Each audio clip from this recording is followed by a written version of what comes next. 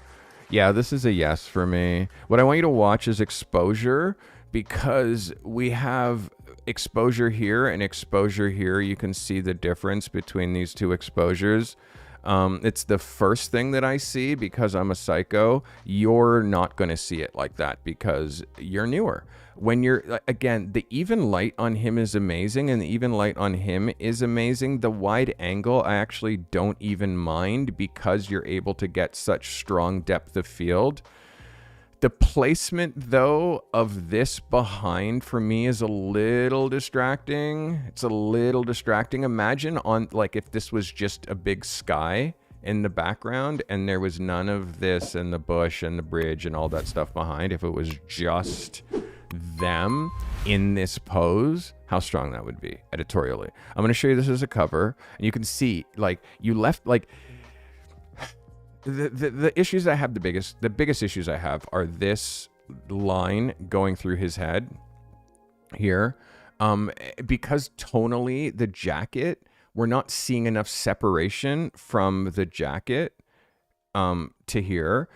Next issue is the exposure, and that's the exposure on him versus him. He is under, I mean, let's just say that there's a difference of a third, just because of the inverse square law Here's one subject, here's the next subject, here's you, and then your light source is on this side, right? Due to the inverse square law, obviously it's going to hit him and then hit him, right? So the exposure, like the exposure from here, this will be F11, and then back on this guy is going to be F8 and 2/3.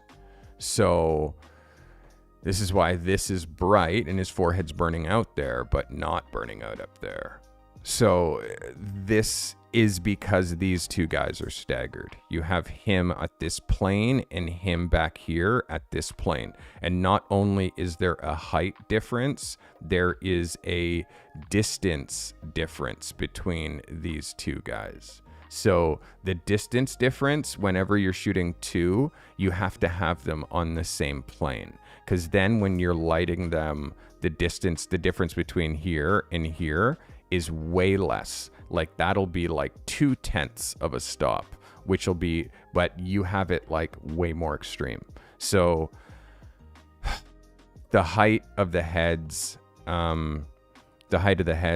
this difference and the plane difference is why the exposure is a little bit off. How you fix that is you can scrim a little bit to just block a little bit of the light that's hitting this front guy, or you just bring him back a little bit in post, or you shoot front light. You shoot front light rather than like if now this is a background and this is one person and this is the next person, rather than having the light coming from the side, you have the light coming from the front. And then now this distance, when it's coming this way, that now your only distance is plane. So you can get that within like 2/10 of a stop. So this is my mathematical mind. Like I see this just the same way that you would see the Matrix. Like everybody else sees the Matrix. Like this is just the way that I break down photography when I look at it. So this is all things that I want you to be watching. Please, when you have a big sky like this and subjects, do your best to remove distractions from the background, not add them. Not add them.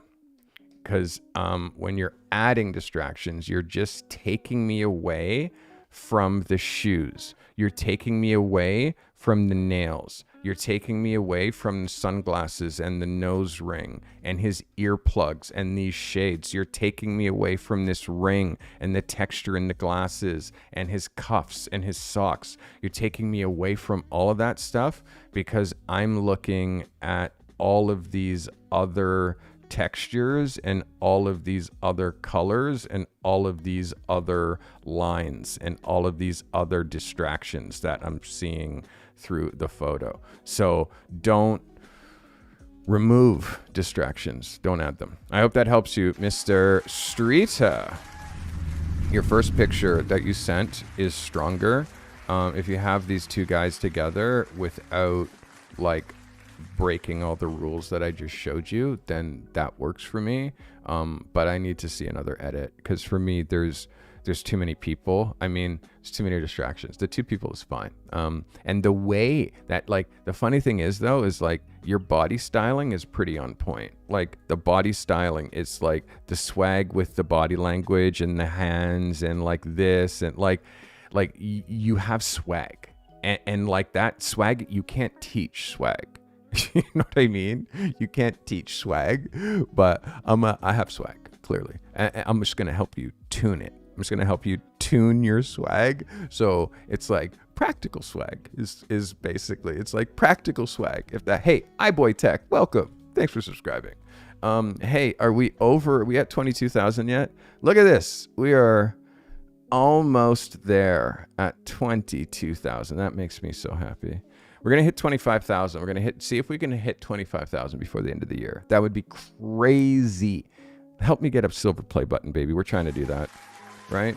Guys, Andrew Streeter. I hope this brought you value, Andrew. Again, I haven't seen your entire portfolio. This picture is your first, like, But it's okay because we swing for the fences and we put work out there, and we don't have emotional attachment to it. When you have emotional attachment to your photos, like when you care about them, you have to care about them. You care about making them. But once they're made and they're released into the world, they either work for you or they don't. And the pictures that don't work for you confuse your audience. And you don't know that they're confused because they don't even know that they're confused. But what the result is it creates doubt. And when you're creating doubt degrades trust. And when you degrade trust, people don't hire you. So I'm trying to help you with like knowing what works and what doesn't work. This is why when you look through my website, it's just like, fuck. It's because I just know it works and I just do what works like over and over and over and over and over again. Because, like I'm not reinventing the wheel. I'm re-establishing my style. Like with my photography, like that's what I think about when it comes to looking at my photographs. Like what I'm doing is I'm establishing my style. So, hey, Russell West Productions, welcome. Thanks for hanging out with us. I appreciate you. So again, the difference is with my photography, the thing that ties it all together is I shoot people. And I shoot people in a magazine fashion, as if I'm shooting for magazines, because I do. So my stuff is going to feel editorial. I shoot lots of celebrities. But the vibe is like, I shoot in a way that works. I like to say that I make easy pictures that you think that you could make my photos. That's the way that I shoot. I shoot in such a way that you're like, so simple. It's like, but they're all these ideas that I just pull out of my head. So you also have to be in that headspace where it's like, well, what are my ideas going to be like? And how am I going to pull this stuff just out of the air? Have a look at stevecarty.com, guys, if you want to see more. And tear sheets and if you want to see my, oh my goodness, Selfie Girl's going crazy. If you want to see my tear sheets and all the different places where my work works and why I shoot non-distracting backgrounds and like this kind of stuff, it's because you see my work works with text. My work works with text, and this is why art directors and designers hire me, because my work works with covers and layouts and text. So it's important to look through to see how my work is used in all of these different places, because work has to work. You know, like how often I get asked to shoot white, and it's because I do a killer white setup, you know, and I have so many different variations, so many different ways I can do it. So I get hired to do it all the time for catalogs and like magazines and ads and shit like that. Like, again, I am an editorial shooter. I can shoot on location. I can shoot natural light. I can shoot artificial light. Like, I'm versatile, but I just pull it all back to a very simple way of shooting. And again, this is 34 years of experience that you're seeing right here. Yes, Casey and JoJo, emotional album. Check the IMDb and you'll see photos by Steve Carty. All right, guys, let's get back to this show. I got another photographer to look at. His name is Joe Franklin. Joe says, hey, we have 33 likes, but we have 57 people watching. 57 people. If I don't get, how many likes we have? 37? If I don't get 13 more likes, I'm not gifting any subs. I have any memberships for the channel memberships. I gift 10 per month. But I pick the right show that's like amped, where my people are like, yo, and I get lots of viewers. I got 57 people. I bet a lot of you aren't members. If you click the like button, I gift a membership. That membership could go to you. It's so simple. All right, but is again up to you. It is up to you. There's no pressure. All right. And also, only one out of you want me to want to see the stuff I shot yesterday. So. All right. This is Joe Franklin. Joe Joe says, this is a S5 II. Is this a Sony? I don't know what an S5 II is. Here, Joe, do this for me. Don't abbreviate your camera brand, because I don't know what it is still to this day. I don't know what an S5 II is. Is it a Sony Alpha 5 Mark II? I don't know what that is. So please help me. I've been holding on this whole time, and I'm hoping that you notice that every single other person says the brand of their camera. So Panasonic's Lumix S5 marked. Thank you. I do not know that camera. So if you don't state it every single time, I'm not going to know. So thank you, Joe. He is shooting with a Lumix S5 Mark II with a Sigma 16-28, 2.8 at 28 millimeter f8, ISO 800, 125th, and it is an exposure blended with 3 frames. This is Joe Franklin. Joe, give it to me. So, detail shot, and it's funny because this is like the first detail shot that I've seen from you for your portfolio. Let's look at this as a double. There's a couple of things in here, this frame, Joe. Much like the last time you submitted a photo, this is another one of those ones where it's like this entire thing right here is not necessary to be here. Like, start your frame right here, because that the wall isn't necessary. And then with this particular frame, because you have this foreground and this is coming in and it's out of focus, but it's not like exactly out of focus, because I still know that it's wood or it's a banister or something. Like, it's just a hard angle to get and have this be like a shot that works and a shot that you want to have in your book. Like, I'm trying to figure out what the angle per se is on this picture. I know that you're showing the couch. In this case, for me, you make it vertical. You shoot this picture this way. So you're actually cutting out all of the unnecessary stuff in this picture that's not relevant to you showcasing this couch. And you shoot it like this, and it's a vertical picture. Because it's a horizontal picture, there's so much in this frame that just is like, doesn't at all need to be there. The biggest things being this and this. So if those two things don't need to be there, and then now you're also seeing this little line of like structural detail or this arch, like it now becomes like, well, there's actually lots of distractions that are in there. And if you're only trying to shoot the couch, then it's like, okay, well then punch in a little bit tighter. But then the angle that you're shooting, you can see there's just so many, there's this issues. We're not seeing like the whole couch. We're not seeing that last leg. And then the couch is worn. Like, if we actually look at this couch, the couch is worn. It has like threads and stuff that are pulling out, and it's got spots here where the cat was kind of pulling on it, and it's got like a little thing right here, and it looks like, based on this here, that there's like discoloration over here, and like it starts to be like, is this couch so important that it's worth you stopping everything and shooting a portfolio picture for it? And for me, the answer is no.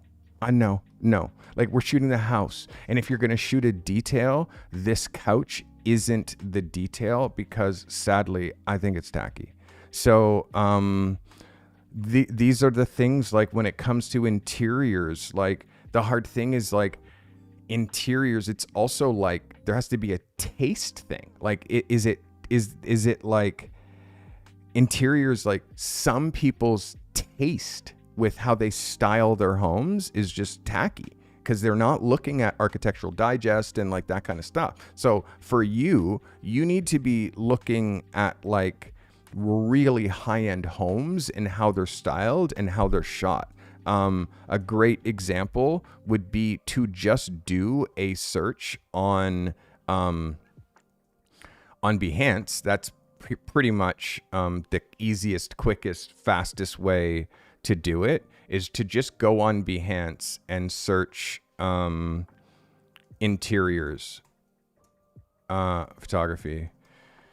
And when you see the level of these homes, this is the thing that like, this is like what your competition's portfolios look like. Like, this is what your competition's portfolios look like. So you have to be looking at these homes and saying like, okay, wow. And also thinking like, how can you be getting access into Architectural Digest level modern homes? People who have an aesthetic, people who understand design, and like look at this house. So for me, this is what I want you to be thinking about, how you can look. This photographer showing the whole process and also the finished photography. So it's great to look at Behance, to see how these portfolio pictures are rendered. Like, here's another. Like, this is what we constantly have to be looking at. And look at the furniture, look at the light, look at the rooms. So this kind, and again, the details. So when we look this way at like the highest end photographers who are making the most, I keep clicking that button, who are making the most amount of money shooting interiors, like, look at the homes that they're showing. Look at the homes. So you have to get into homes that look way more modern, because I'm starting to see a trend of the type of home that you're shooting, and it's not modern. It's like, it's not interior design, because you're trying to market yourself, interior designers, architects, builders, and your pictures need to be like this. So shooting homes like styled like this is now actually lowering your brand, because this is the only kind of homeowners that you can appeal to. When you start trying to find insane interiors and people who have taste and style with their paint colors and like the way that they're like, now your photography can look like this. And it's such a massive difference when you shoot a home of somebody who has taste versus somebody who has tacky. Like, the difference is, and Joe, I'm not trying to offend you, or if you know this person's house, or if this is your house, or whatever. I'm not trying to offend anybody. I am just stating like the actual real. The real is this is your competition. This is what their portfolios look like. This is the level of homes that they're shooting. They're modern. And the faster you start shooting modern homes with modern furnishings and modern fixtures, the faster your career is going to fly. But it's like, it means get out of the area that you're shooting. Like, pick different houses. And again, look at Behance, and I can just continue to go all the way through here. The more interesting the houses and the interiors that you choose to shoot, the more interesting they are, the more interesting you are as a photographer. I mean, this is just a clinic, it looks like. But That's what I think for you, Joe. That has to be your next level up, has to be the type of homes that you're willing to shoot and the stuff that you shoot for free. Because again, just look at these interiors, look at these spaces. So now it's about, let's go hard, because I'm now finding myself judging the tackiness of the things that are inside the houses that you're showing. Like, that's now what I am starting to feel. So, Joe, this is my next challenge for you, is get out of the neighborhood that you're making this house. And if this is the same house that you're showing 35 shots from, because I've seen a lot of this house, shoot another house. Find the most modern house on the block and pitch it. Please. This is your next thing. All right. So you guys, it seems that you guys want me to gift you some subs, some memberships. All right. Let's set the atmosphere. Let's set the right tone. First, smoke. Set the smoke. Second, set the lighting. Get the ambiance going. Third, I go over here to where that magic happens, and I do a little countdown. You know, the countdown is dramatic. Give you a little drum roll. And then I gift 5. Okay, we'll turn the smoke off because this is gonna turn the alarms on. Okay, guys, you ready? Are you ready? Yes or yes? All right, here we go. I just gifted 5 members because you did what I asked you, which was hit the like button, and y'all did it. So, hey, Thomas, you just got gifted. XN7DJ, you just got gifted. DMW Shot, you just got gifted. Sabir, you were gifted. And Jay Bakari, you got gifted. All your names are showing up right here. All the people who I just gifted memberships to. Guys, I'm going to do that one more time this month. Hey, Garan Rath, guess what he just did? Garan Rath just matched what I just did, and Garan Rath just gifted 5 memberships to this channel. Do you see the amp now? Look at all these people who are getting gifted right now. That is insane. I have too much smoke in here, Grant. I can't breathe. Holy moly. So much generosity. So much generosity. It's Christmas. It actually is. So much generosity. I actually have to open the door there. Holy moly. Guys, that was a gift bomb. That's 10 people who just got... We're at 197. We are 3 away from 200 members. Contrast Cinema, you got gifted. OJ's Photos, you got gifted. Suki Aiku, which is Suki backwards, you got gifted.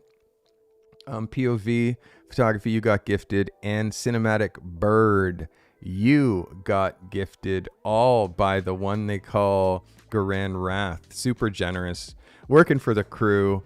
And yes, that makes me very happy. Thank you. The alerts are just going crazy. Vicky, what did I miss? Vicky, holy shit, Vicky.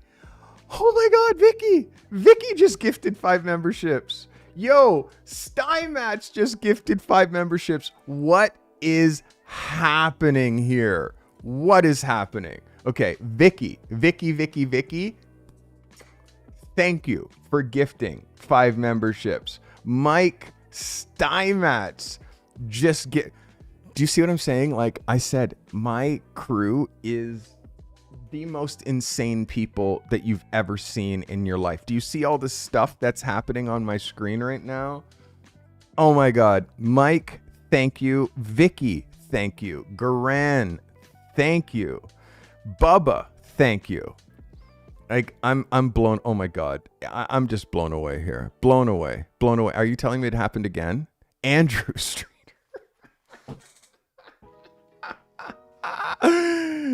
Andrew Streeter just gifted his very first gift bomb of 5 memberships. Andrew Streeter. Yes. Yes or yes. Andrew, do you see the smoke here? Are you trying to make me choke here? Look, but yet let's give you some more. Let's bring in the more smoke. Holy moly. We are above 200 members. We just hit our goal because of Andrew, a player in VR, Glitch 906, Lost Braves fan, Steve K, Nadia Blake. All you guys got gifted by Andrew Streeter. Holy shit, that's like 25 gifteds. Like, oh my God, I got a show to do, guys. You guys are blowing me around. Like, let's see the heart rate. Let's see if I'm dying here. Lower the heart rate, Carty. It's hard to breathe in the smoke. Lower the heart rate. One more beat. I can't, when I concentrate on it, it never gets lower. All right, guys, that's mind-blowing.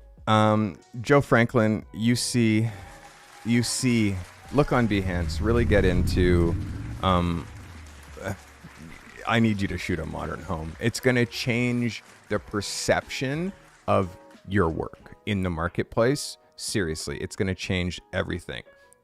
Not your grandmother's house. A modern architect's interiors. That's what we're trying to shoot, okay? That is your next challenge. Guys, that is Joe Franklin. Thanks for submitting, Joe.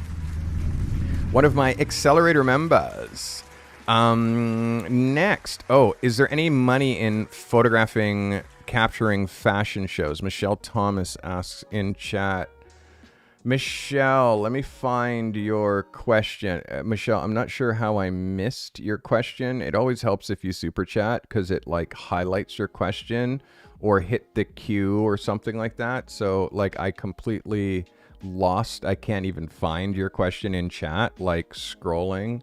Been scrolling for too long now. So Michelle Thomas asks, is there any money in capturing fashion shows? It depends on how good you are. And it's like, that is just event photography.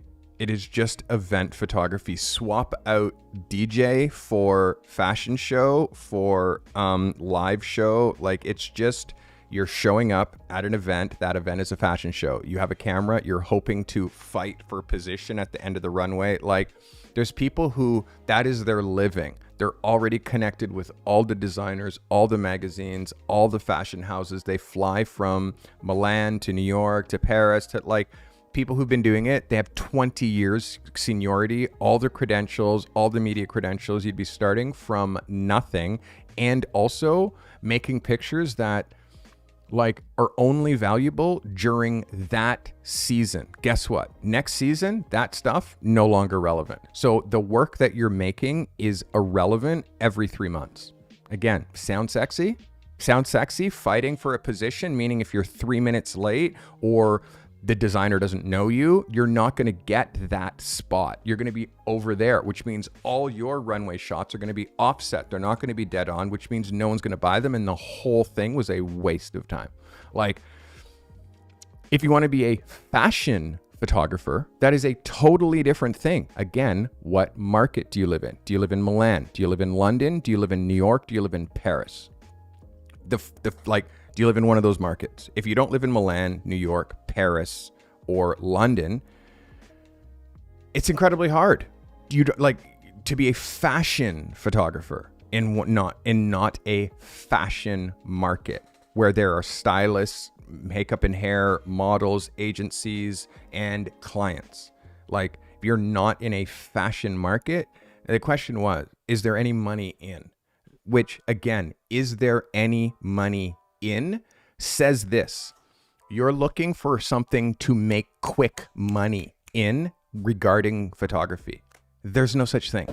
Are you good? Well, you can't possibly be good because you're trying to see, can I make money fast at something? This isn't a get rich quick thing. It's like I've dedicated my life to doing this, my life, and I don't spend any time shooting fashion shows because it's a waste of time. It's a waste of time. Because again, it's seasonal. Every 3 months, your pictures are irrelevant. Why would I spend any time doing that? I have photographs that I show that are from 25 years ago that are still relevant today because it's Pharrell or it's Kanye or it's Tommy from Radiohead or one of the many celebrities that I've shot. So there is no value in taking pictures. There is only value in making pictures, ideas and execution. If you're taking pictures of things that you see, fashion show, concert, no value.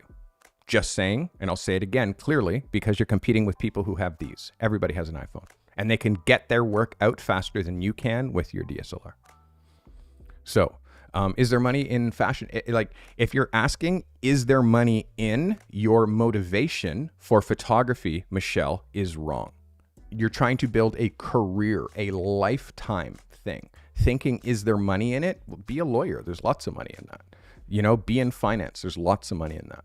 But photography, because you can just go to the store and buy a camera, you think that it's easy money. It is not. And this is why I created the Carty method, to help people realize their dreams. But if you're just in here one day looking at photography, seeing if you can do it, and then the next day you're trying over here and seeing if you can make money, it's like if you're looking for a get rich quick thing, photography is not a quick route because it takes commitment and a lifetime of dedication.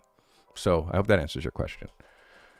All right. Taylor Valentine. Taylor says, this from another self-directed photo shoot this summer, although not long ago, clearly from a different era. I'm curious to see or hear if it holds up. Thanks for the review. Nikon Z6 Mark II, 24-70 f4, 55mm f8, 1/200th of a second at ISO 100. Calligraphy. What? We're 17 minutes, 70 minutes in. I know I'm going slow. Today. Yo, calligraphy. You gifted memberships too? How did oh my God. Mike Steinmetz, thank you. Calligraphy, how did I miss that? Calligraphy gifted 5 memberships. Calligraphy, I'm so sorry, my guy. I'm so sorry. Calligraphy just gifted 5 memberships, and I'm so sorry I missed it. I didn't get the alert. Oh my God. Apologize. Calligraphy, thank you, my guy. Thank you. Calligraphy also is the only other, I don't know who else has this hoodie, but Calligraphy has it.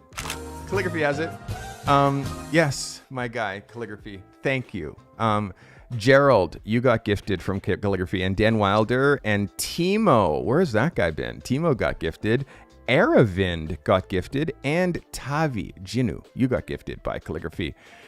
And and Steinmetz, give me $2 because I missed Calligraphy. I apologize, Steinmetz, for missing that. And I apologize to you, Calligraphy, for missing that. But thank you, Mikey. Thank you.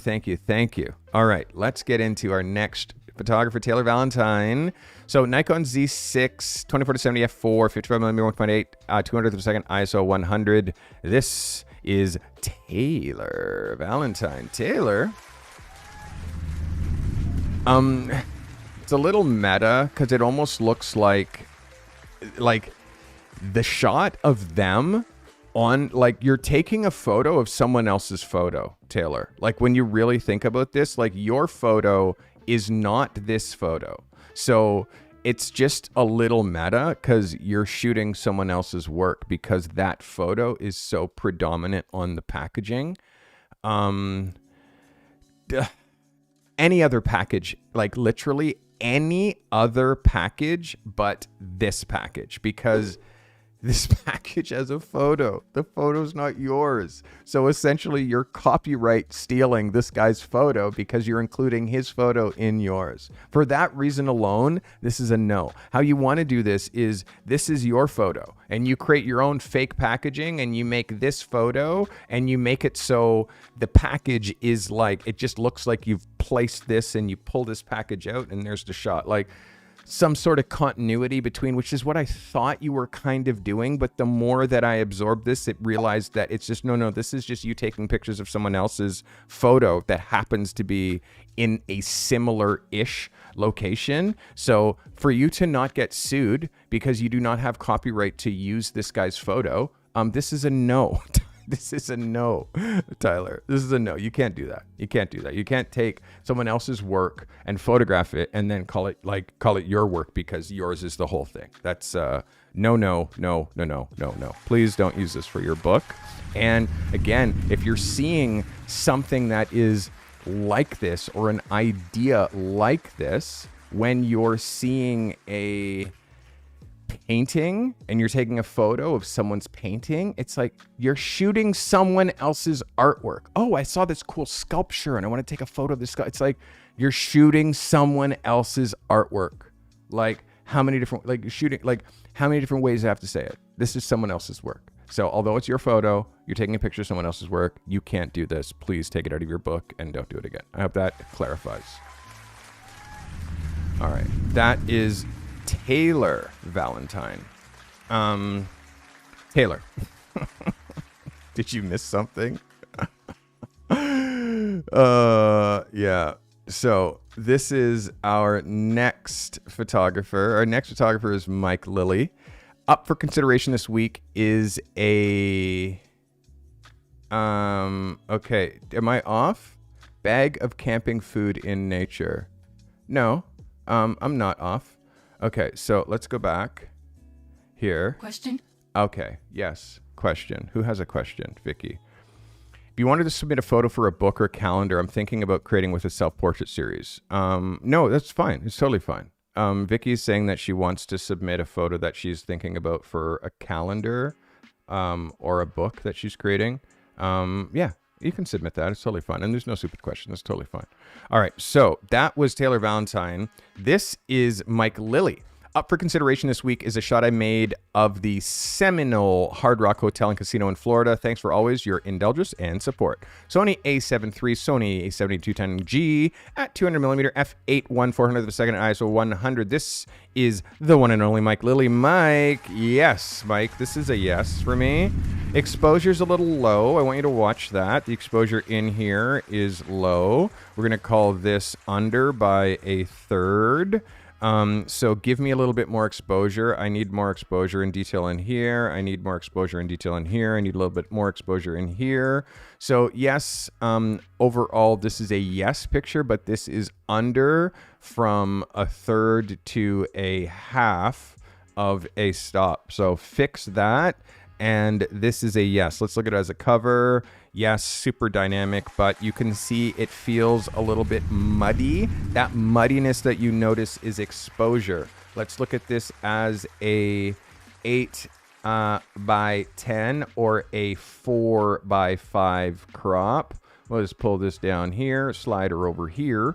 You can see we can move this all kinds of different ways and still have the core of this picture, but I do want you to always remember that we are shooting 8 by 12 and final use is usually 9 by 12 or 4 by 5 or an 8 by 10 kind of a crop. So keep all of this in mind. This is a yes for me, but please reprocess this because this is underexposed.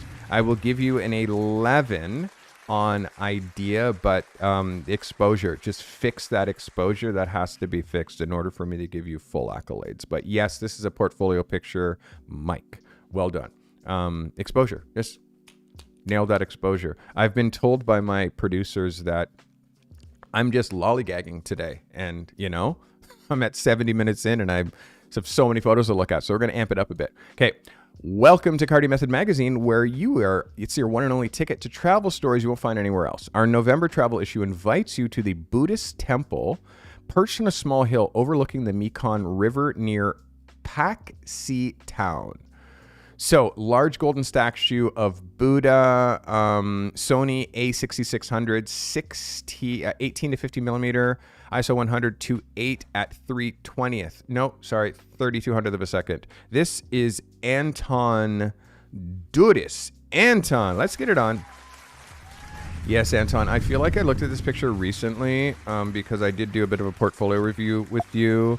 This definitely is a yes. You're shooting at very high ISO, which I'm not sure why your ISO is so high, although we don't really see that noise. Let me look at this as a magazine cover. Works very well for me as a cover. Like, this is a yes for your portfolio, but it is something that is like a left. Like, you don't have too many of this type of work within your book. So maybe add a little bit more so this doesn't feel like it is an island. But yes, this is technically perfect, compositionally strong, and would go perfectly in your portfolio. I see a couple of small things, but I'm not going to point it out because this is, for me, a yes. That is Anton Duris. Yes. All right. Who's next? Anton after is Andy. Andy says, finally back behind the camera, finally got me some lights. When created this picture, I was aiming to have the viewer identify with the Godox brand and have their eyes be drawn to the back panel almost instantly to show the simplicity of these units. This is Andy shooting a flash unit. Andy Phillips. Let's get it on, Andy. Thanks for submitting. So Andy's new to shooting with flash, and he decided to shoot his flash with his new flash. Let's look at this as a double page spread.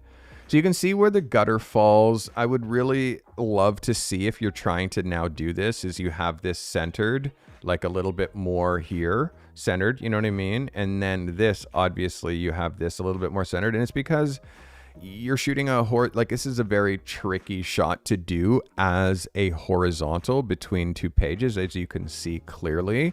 We're losing a little bit of highlight detail. You're using one light relatively from the front, that's soft, which is giving me this light, but and a little bit of this light, but we don't really have any top down or any separation that's showing us the top here. So we're losing a little bit of detail.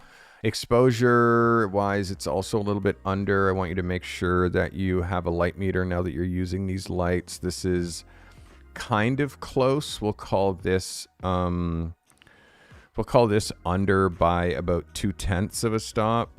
2/10 of a stop. We'll call this under. This is under over here as well. And then now you're wanting to see the exposure on this back screen, but it's not, you don't see it enough because of the exposure. These are tricky ones to do, man. Like, I wouldn't be trying to light and shoot the light. And I know you're trying to do this as like an ad or something like that, but it's like, it's not clear enough. You have to start with looking at what lighting photographs actually look like. That's the first thing that you do. Go to the brand, or you go to Elinchrome, ELINCH. You just go to Elinchrome and Elinchrome, and then you go to elinchrome.com, and then you see what their website looks like. And you see, when it comes to their products, look at products, and you see, like, this is what this stuff looks like. Like, it's just like these shots. So is this the type of photography that you're trying to do, Andy? Like, you're trying to shoot lights like this? Are you trying to shoot product? Like, if that's the case, then you got to go way harder. And also know that this is just, it's so boring. It really is. It's so boring, and it's not going to move your needle. It's more about what you do with the lights. So I understand practice, you're practicing, but use the lights executing ideas. I need you to not be so simple with your ideas. Like, use this and really try to take it far. The black background is great. I just want you to try to now, what am I doing? What am I shooting? Shoot a product, get some cosmetics, get lipstick, get something, like, just do something that goes beyond shooting the lights, because you're never going to get hired to shoot the lights, right? You're going to get hired to use the lights. So start practicing using the lights. I hope that helps you. That is Andy Phillips, everybody. All right, Sam, this is Natalie Bennett. Natalie, during the summer, I had a photo session with an aspiring actress while trying to complete one of the Carty assignments. I used both my Canon T7 and the Sony A7 IV. For this particular shot, I was able to capture it with my Canon T7 camera. So shot with 50mm 1.8, 1/200th of a second f4 at ISO 100. This is Natalie Bennett. Dr. Bennett, thanks for being here. Thanks for submitting. I mean, we're definitely getting somewhere here. I definitely see where you're trying to go with this. Let's look at this as a cover. For me, it's just it's just the pose that I have a hard time with. It's just the pose. Like I feel not sure why her hands are on her head. So that's the question. I'm not sure why her hands are on her head, because that I don't get that answer from this. Again, I'll say the pose is no pose. That is the new meta in 2024. Rather than saying, oh, do this or do, it's just look at me. Just stand there and look at camera. Like if you look at any magazine's editorial, that's how you make a photo. With this is a very editorial location, but you didn't do an editorial pose. You kind of cheesed it up when now she's holding her head. So like having her like this, rather than just having her look at camera with her arms down, like now it just adds like a level of confidence and depth where she's not trying. Right now you have her trying something, and because she's trying something, she's not convinced, and therefore then the viewer's not convinced. So let's look at your skin. Let's look at this up tight, up close. So there's some skin retouching that, again, I know that you're new to the skin retouching, but it makes such a huge difference to everything.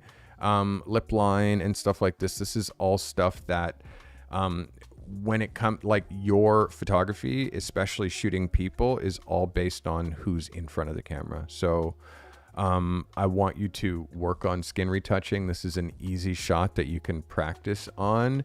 And are there other poses where she doesn't have her arms up? That is my next question. Do you have another shot where she has her arms down and she's just looking at camera? Because for me, this is a yes on light, yes on location, and it's a no with the pose. So I'm assuming that you didn't just shoot one shot. I would love to see some of the other poses here. Let's look again at the cover, and I want you to see what this looks like when we make this an 8x10. You can see that this crops quite well. I want you to watch where you're cropping down here. Cropping her across the ankles is a little bit of a strange crop. I would have pulled up and cropped her like here. So we just don't see her feet or the bottom of the dress at all, but cutting her rate radically at the ankles, I think, is a bit extra. But Dr. Bennett, you're improving every single time. Just stay with it and understand, like, you need reps. You can't shoot sporadically and expect to be improving every time you shoot and then wait 2 weeks before the next time you shoot. You're almost starting all over again. And the next thing, you need to get off of this Rebel T7 from however many years ago it is. Like, you need to get on to a new body, like, soon, because it is definitely going to level up your photography. It's going to help you greatly. The last thing I noticed when I was scanning up is the cat hair and the stuff like that that's on her shirt. Like, black is going to show everything. You need to lint brush her and or fix this in post, and learn how to fix this in post. Fixing in post is more time consuming. It is harder. It is way faster, smarter to just get a lint roller whenever you're shooting someone with black and just roll them off. It just makes it so much nicer, because when you're sharing your gallery, you also, the client sees every single one of the ones that has that one flaw, and it just like drives it home. So try to just fix it before you shoot it, so when they're looking at your client galleries, it looks a lot better. I want a different edit from this. Show me a different pic, please. Show me a different picture. Show me a different picture. I want to see. Send it into just chatting for me. So let's get into Samuel Saling. Samuel says, another shoot from my photo shoot with a couple. Sorry, another picture from my photo shoot with phone a couple of weeks ago. I was wondering if it also is good enough for the portfolio. I know in an editorial point of view, the arm gets clipped, but this is the frame. Sony A7 IV, Sony 50mm 1.4 GM, 5.6, 100 millimeter, 5.6 ISO 100, 100th of a second. This is Samuel Saling. Samuel, where's my picture? Samuel, thanks for submitting, my guy. So let's have a look at what this picture is doing here on the double. The arm doesn't bother me too much for just a straight portfolio picture. For me, this is a photo because it is it's so white and stark. It really lends itself to a vertical, just because, I mean, again, these double page work so much better when there's some texture here. When it's now like just a super clean white like this, it feels just a little bit corporate, and it feels like it's cut out. It feels like it's clipped out. So, because it feels like it's clipped, it's like I'm watching how he has hair on his arms and then doesn't, and under here, like, even if it isn't, it just has that feeling because he's floating in space and there's no shadow, there's no wall, there's no background, there's no context. So because you have him like in the matrix without the matrix, the double page makes it even feel more vast and more stark and more like I wish there was something else there. So my vibe with this is really, this is a single picture that it actually doesn't need the double page. You could fit this in almost a single, right? If I just go up like this and then go down like this, you can see that this is equally as effective as a single page. So personally, that's like how I would run it. I would just run this as half a picture. But then again, now you're wasting half the sensor. So if you're doing a double page, it helps if there's contrast, tone, texture, location, something that gives you like some sort of oomph. Just like the stark white, like it's why you see when I did the stark white, I dropped my subject right dead in the center and I went closer just to make it feel not so matrixy. I hope that helps you guys. That is Samuel Saling. Again, technically though, it's a dope shot. It's technically good. I just need you to it doesn't focus quite as much on the phone. This one doesn't quite focus quite as much on the phone as it focuses on him. So this is a picture about him. He's on the phone. It's not a picture about the phone, which I just want to clarify. He would have to be showing the phone way more and it be way punched in just on the phone.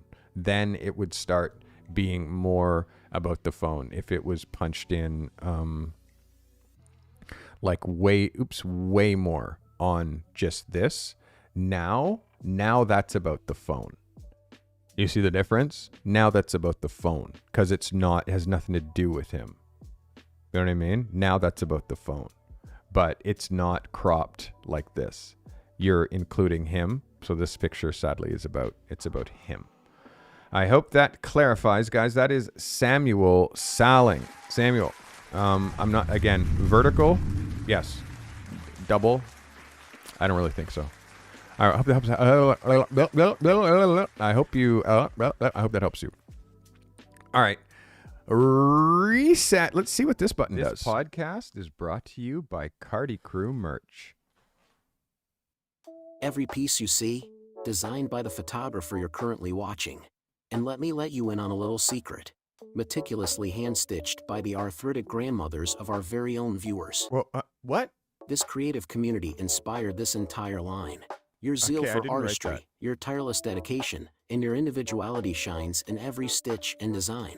This isn't just another piece of clothing, it's a badge of honor for every creator out there. From what I see here, they are mostly just black t-shirts and hoodies, but you do you boo. You actually want me to read the rest of this script? Oh my God, who is this guy? From the nuanced patterns to the vibrant colors, everything has been designed keeping in mind the creative soul that lies within each one of us. Wow, who wrote that? There isn't a single pattern, not one. Oh my God, leave the commentary. There is hardly any nuance. But it says here, this merch represents more than just apparel. It's an emblem of our shared passion for creativity. Who wrote this? What absolute twaddle. Wow, this guy's a great supporter. All of this stuff is kinda basic, to be honest, but I'll keep that to myself. Okay. Let the world know you're a part of something bigger. A photographer on YouTube's clothing collection that he actually has the balls to make a commercial about. Okay, what is going what on? I meant to say is, a collective of photographers that celebrates and uplifts every form of creativity. I am aware, as the narrator, I'm not allowed to insert my own narrative. But, holy moly, this is horrible. Wow. Join the movement, embrace your creative spirit with Carty Crew merch. And yes, he is really calling this a movement. Be proud of your passion for photography. Be proud of your creative life. If photography is your life, flaunt it. The one paying for this advertisement has asked me to make a toast. Isn't this a podcast? Okay, it'll cost you another 20. Let's raise a toast to every photographer, artist, and creative out there. Thanks for being a part of this journey. This guy's so Did that suit you? patronizing. That was absolutely ridiculous. Please don't make me read anything like that again. Back to the show. It's an old ad spot. You know, I'm going to bring that back because I mean, I had to play it because too many people have never seen that spot. I think it's just too funny. But the shop is different. There's not two merch stores. There's only one. It's thecartymethodshop.com. There is not all of those different collections. There is one collection. It is very limited.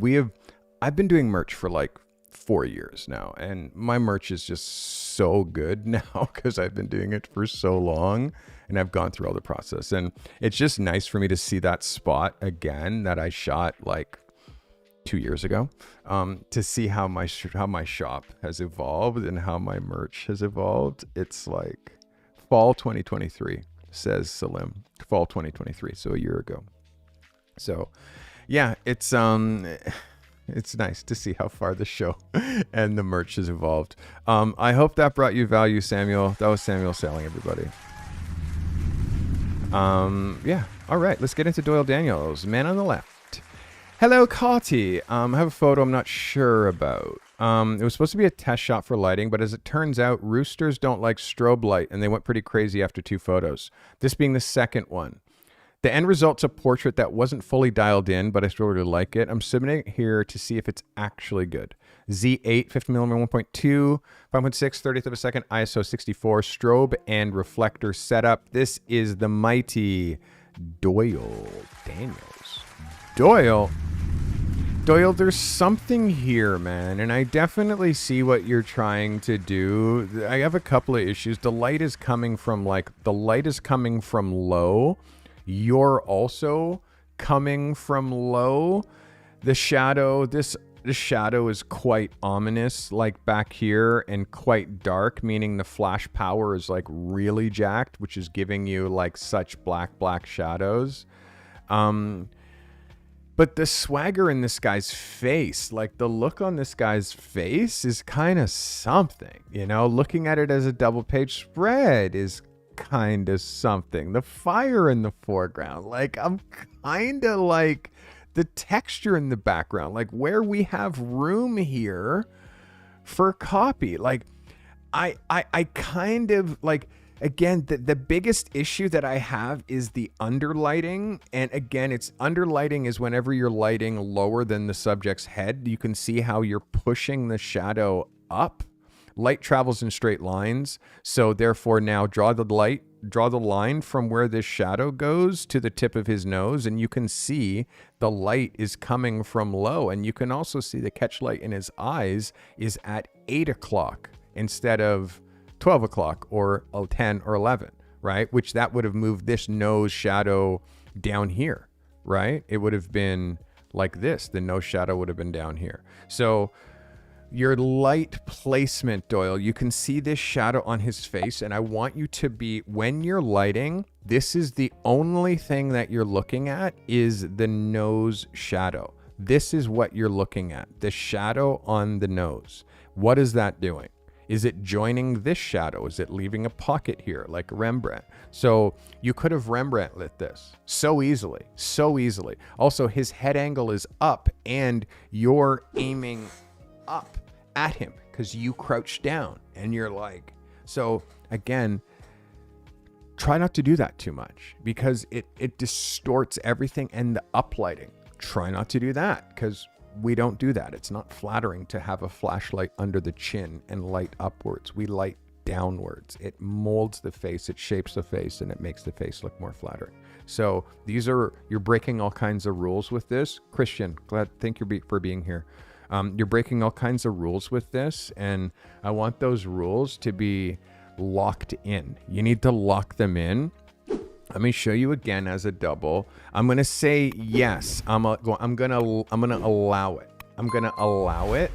But I'd be happy if you reshot this picture with a little bit more discipline with the light placement and your placement. Again, I want you to imagine what it would have been like if you kicked in like a colored light back here. You put some colored light to like give a little bit of texture back here. What if you put like a little bit of rim from back here on him and give a little bit of separation from this blue jacket from the background? And I also can see, it's just, you just need a little bit of light. And I also see like the heat from the fire, which is kind of crazy. So I'm thinking like, how come we didn't play up this, like these heat, like the heat wavy waves from the fire, which you can see all down here. I would have loved to seen you play that up a little bit more. This is a yes for me. I don't know how long it'll last in your portfolio, Doyle. But for right now, it's in there. All right. I hope that helps you. It's Doyle Daniels, everybody. Somebody who is in my accelerator. All the people who we're looking at right now are in my accelerator program. Guys, this is Justin Mitchell. Hey, crew, this is a previous image that I shot, and I have my portfolio for sports and lifestyle. So this is in his sports and lifestyle portfolio. Justin shoots sports and lifestyle. That's what he does. He's in my accelerator. Shot with this Sony a6600 before I upgraded to full frame. This is an older lens, Sigma 150 to 600 at 450. 2/50th of a second, f8, ISO 200. Okay, let us look at the one and only, all the way from NZ, which is called New Zealand, also Kiwi. Let's get it on. Justin Mitchell. Justin, this flies for me. Let's look at this as a double. This flies for me, even if the wing is kind of going across the double page. Like, the focus is so pimp. Looking at how tight, again, I know, because Anton has this camera, I can't wait till you guys both, I mean, you've upgraded already, Anton hasn't, but you can see just, this is what your sensor looks like when we actually really start to get big. So a better sensor for you, Anton, and you, Justin, I'm glad you upgraded, is going to be super helpful. But can this go in your portfolio? The light on him is great. The expression is great. The outfit is great. The composition is great. The double page spread, the offset. This is a yes, yes, yes, yes, yes, yes, yes, yes, yes, yes, yes, yes, yes, Justin, yes. Was I clear? Justin, yes. Yes, Justin, you murdered. This is a yes for me. Yes, yes. Yes, yes, yes. Did I say yes? Well done, Justin.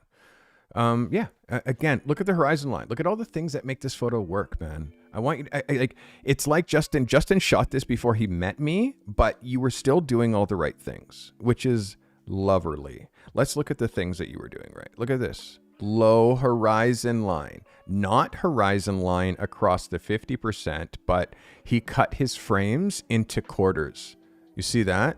He cut his frames into quarters instead of thirds. And then if you look at the center, which this is the center, he didn't shoot on the thirds. He pushed it over. He actually pushed it over. He shot it on the quarters. So if you cut the frame in half, and then you cut the frame that half in half, and then that frame in half again, that's actually the grid that we shoot on.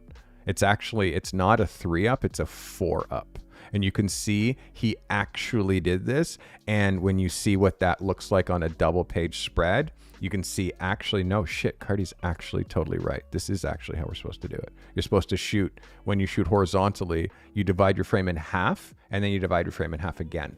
And you put your subject on that axis. Very, very, very textbook, and well done. And hey, you did this without even me. You didn't even know me back then when you shot this, which means you have it. You have it factor, Justin, which we spotted as soon as we saw your first submissions, my guy. So glad you're here. That is Justin Mitchell, everybody. Justin, one more look at the Justin Mitchell experience. Well done. And again, taking pictures, but making pictures while you're taking them. You see? It's different, right? He's taking pictures, but he's making pictures because he's editorialized it. He editorialized it. I hope you understand. He editorialized it. This is not like if he told me this was a set up and like he's out with a boat, which he is, like everything. He picked the outfit, the wing matches the sky and the water. He picked the right guy. He's handsome. The light's coming from the right side, like the right side. It's all just it's a made picture. Very well done, Justin. Again, we're looking at accelerator members. And what I want you to notice is the people in my accelerator, like their level of understanding, because they have so much time with me and I work with all of them individually. They work together with a group and I'm just turning out insane photographers. And this proves it. By the way, if you're not on my accelerator or in my accelerator, well, you can't get in right now because it doesn't open again until the end of the year. But people who are on the waiting list, they're going to get the qualifier because you have to qualify. There's an application process to get in. Those people who are in the waiting process are in the waiting list. They're waiting for that day that I drop the application so they can start that process, so they can start getting ready for when it opens. The people who do that are going to be way ahead of the people who are actually just hearing about it in January and scrambling to get in. You got to be on the waiting list. So please go to thecartymethod.com. Super easy. You're seeing a QR code that just pops up every 35 seconds. But go to thecartymethod.com. You'll see how absolutely wicked fast my 5.0 rated website loads. And then do this first is do the professional photographer's readiness scorecard, answer these questions for me. And you'll see this is how you join the community. This is how you join my accelerator. Go here to the accelerator and put yourself on this wait list. This is how you get on there. The accelerator is on the top. You'll see it on the top of the Carte Method up here. Just click that and then join the wait list. Do that right now. I have like almost 200 people on the wait list. 50 people get in. So I'll say again, 50 people get in. So yeah. Get on the wait list. The people who are on the wait list probably will fill up that 50. So if you're hearing this on YouTube and you're not on the wait list, oh my God, please get on the wait list right now. All right, guys, that was the one and only Justin Mitchell. Now on to Joshua Haney. Joshua, at the market, another portrait from my trip to England this summer. Shot with a Canon R6, 85 millimeter. ISO 100, 1/100th of a second, f2.8. Joshua Haney. Joshua, let's have a look at this, my friend.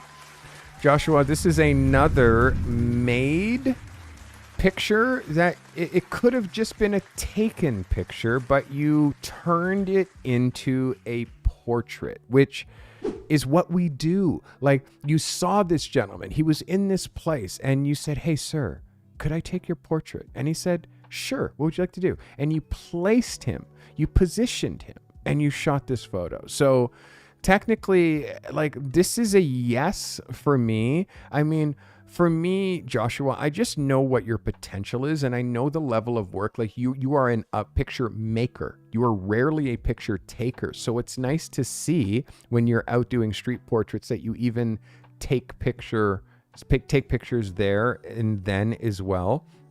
What I want to clarify is this is called personal work. This is called personal work. And personal work is a little different than your main editorial or your main commercial work. This is personal work. Now, personal work gets work. Personal work gets work. Meaning the work that you do personal work wise, you'll maybe, if you do it right, you get hired. So for this reason, this is a yes, but make sure that it's going in a personal work section of your portfolio. Because it's separate. It's a little different. And I want you to be developing that personal work section and thinking on how your personal work and the work that you do on your personal section will lead to real work. Okay? Hope that helps you. That is Joshua Haney. But this is, yes, great on the exposure, great on the focus. Let me just look at this just a little tighter. A little tighter. Good on the focus. Just watch your camera shake. Yeah, this is a yes. This just has all the right elements, Josh. I just want you to watch, make sure that we're not getting that camera shake because you're shooting so telephoto. And then, of course, also these leading lines, make sure that you take this archway and then you center his head within that archway. So then now all of this, blah, blah, blah. And then you lower yourself a little bit because you're right on his plane with you. You move over and you lower yourself. So now you have that arch coming like this, and you have all of this stuff like coming out of his head like that.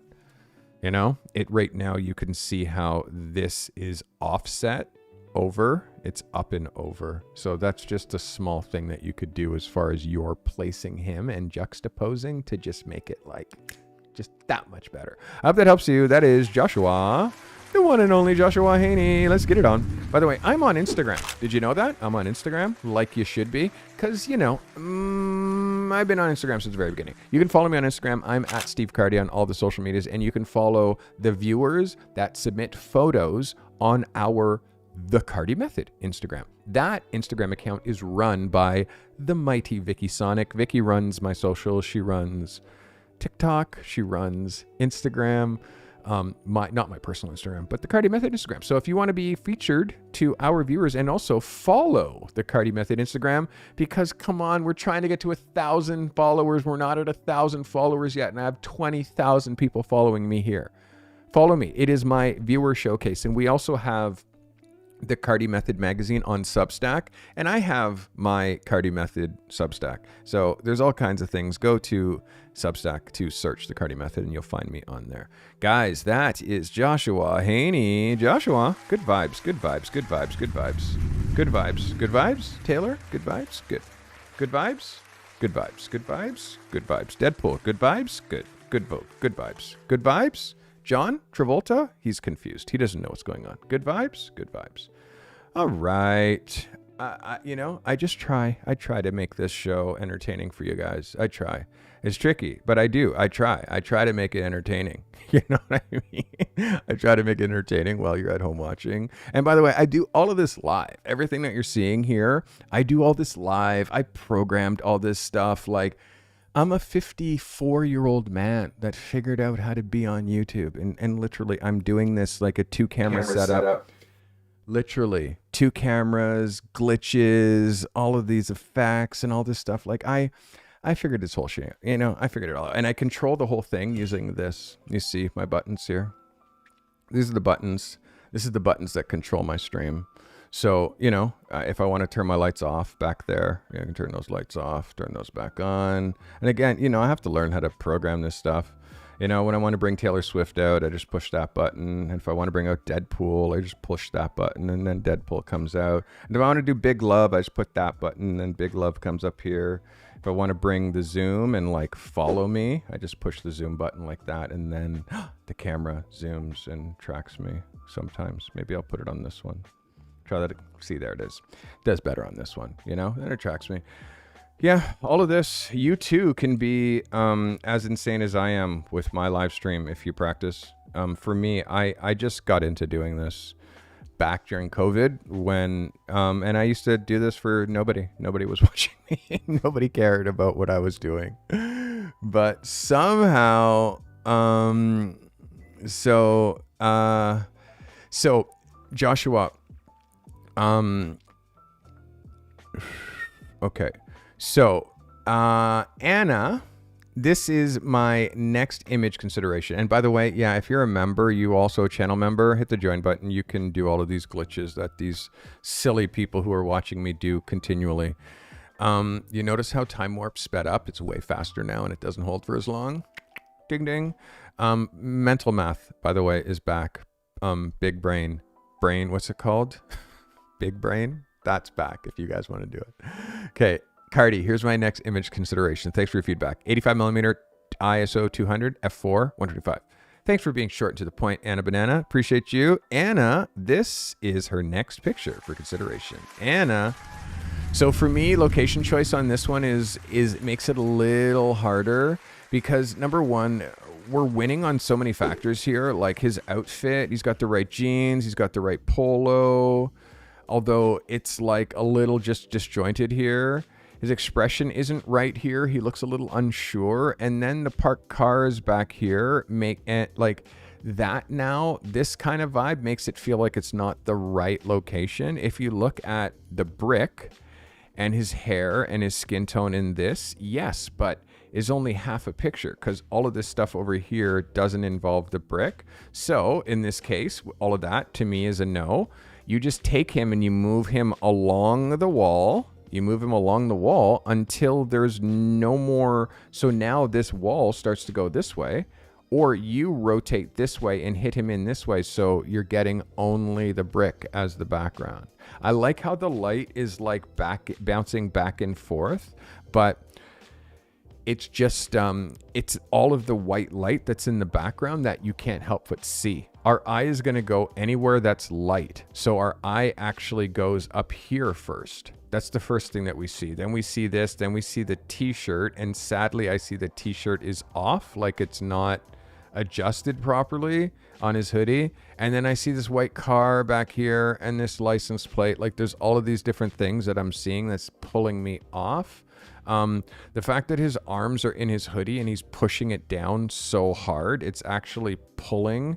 Like, you just want him to like have that hoodie and have it like a little bit loose. I feel like this, I would have zipped the hoodie up. Shooting a full zip hoodie is a little hard because it's like the way that it sits when it's open doesn't sit flat enough. So I would zip that full hoodie the whole way. Then now we're hiding the white t-shirt because that white color block is distracting. Like this is distracting under here. I want to color or get rid of all of that.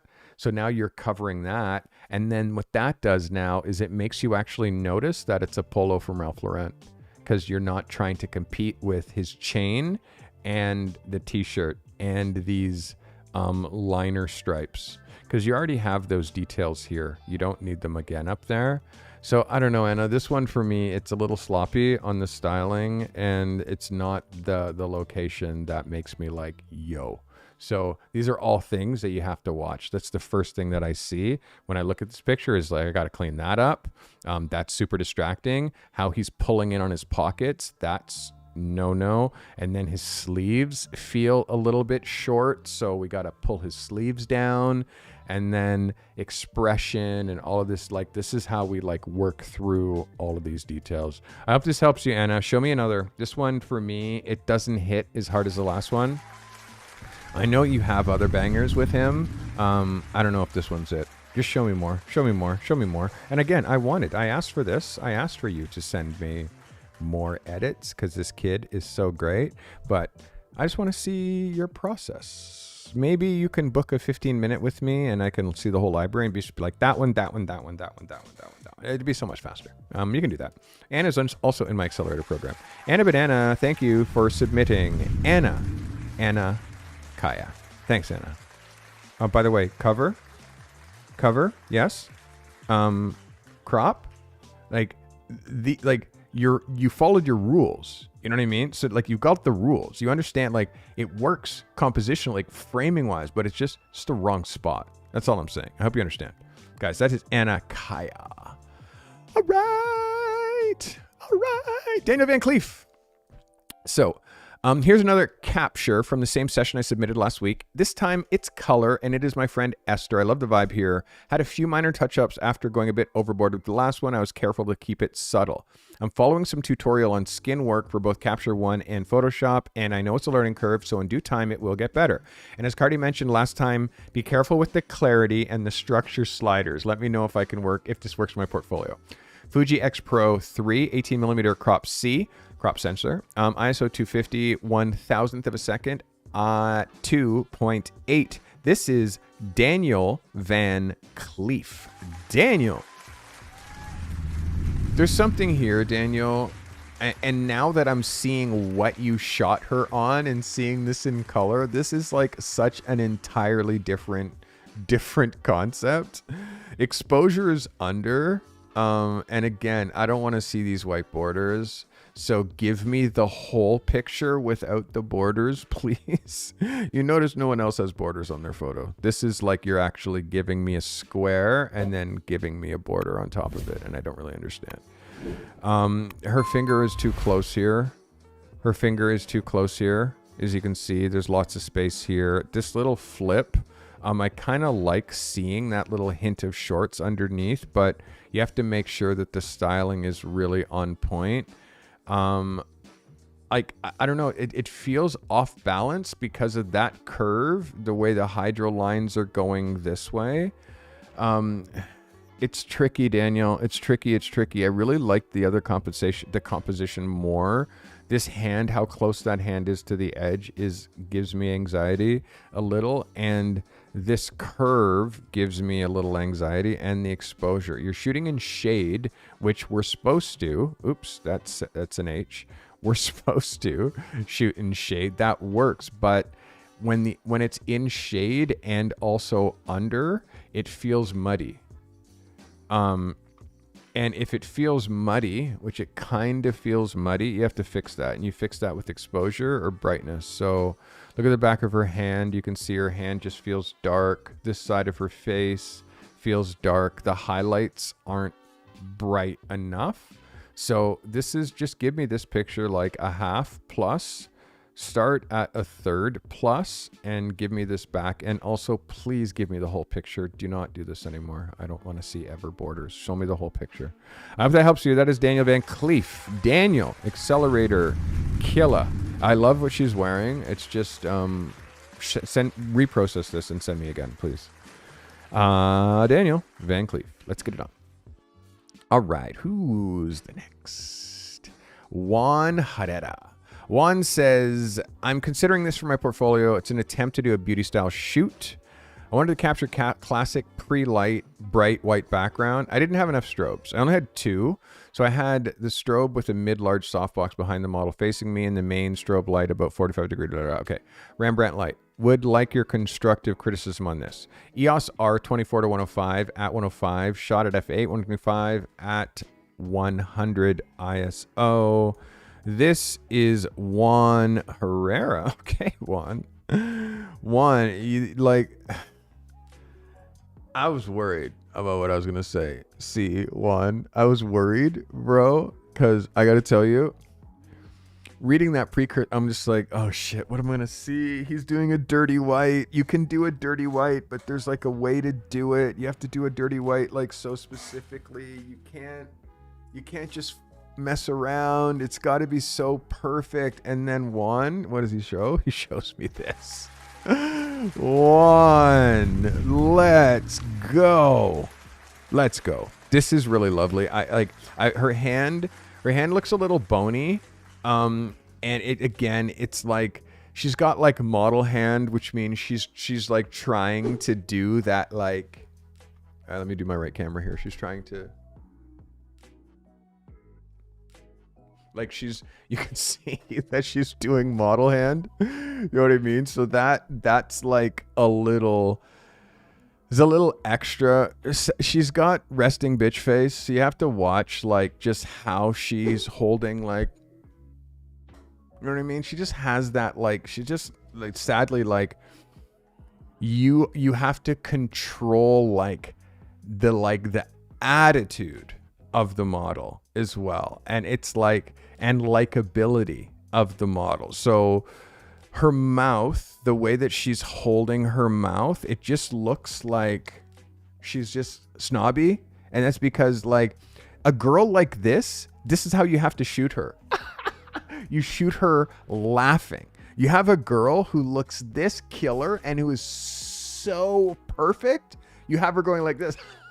Like, you have her laugh. or you have her do like a something that's not perfect, because this girl is perfect and she thinks that she's perfect because she has this smug look on her face that makes me think this girl's surely a bitch. And this is why this look on her face is why regular women hate models, because they look like this. They have that like, I'm better than you look on their face. Now, what you have to do when you have a girl that has this kind of a face is you have to take the piss out of them. And I'm going to say this so clearly. You have to take the piss out of them because they're so beautiful. You got to be like, here, yawn for me. And that's your picture. Here, scratch your eyeball. Go like this. That's your picture. Or like, do something off. You got to catch them in an off moment, because you're trying to make this girl even more perfect makes me hate her, and therefore hate you because you did it.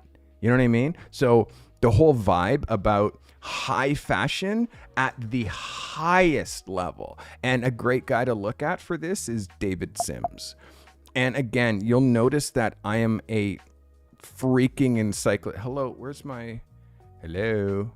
I'm an encyclopedia when it comes to photographers. So let's look at David Sims. David Sims he's the right shooter to look at for this reference, because whoa, let's just mute that. Here's a secret. Don't do that. Don't put music on your website. And like, this is a fashion photography. This is what happens when it's fashion photography, is that this website just ends up being like a complete jerk-off session. And it's not like, now I hate you, David Sims. I swear to God. Like, because this, like, where's the work? Do you see how this is just a whack-off session? Seriously? Literally. This is literally just masturbation. If your website looks like this, jump off a bridge. Okay, I hate this so much. And I think it's like some sort of pop-up or some shit like this. Horrible. No, I want to just show me. Okay. If your website breaks browsers, don't do that. Holy fuck, that made me so irritated. And I'm trying to prop this guy, and his website is such a fucking like a shit show. Jesus Christ, the ego on these fashion people. So this is the whole point that you have to get to, is like, do you see what I'm saying? Like, it's the ego. The ego is fucking out of control with fashion. It's out of control. And the only way that it works is if you take the ego out of it and make it fucking fun. Because I'm telling you, like, look at David Sims with Linda Evangelista. Look at how he would always shoot his models. He makes it so they're not trying to be cool. They're trying to be uncool, because they're already ridiculous.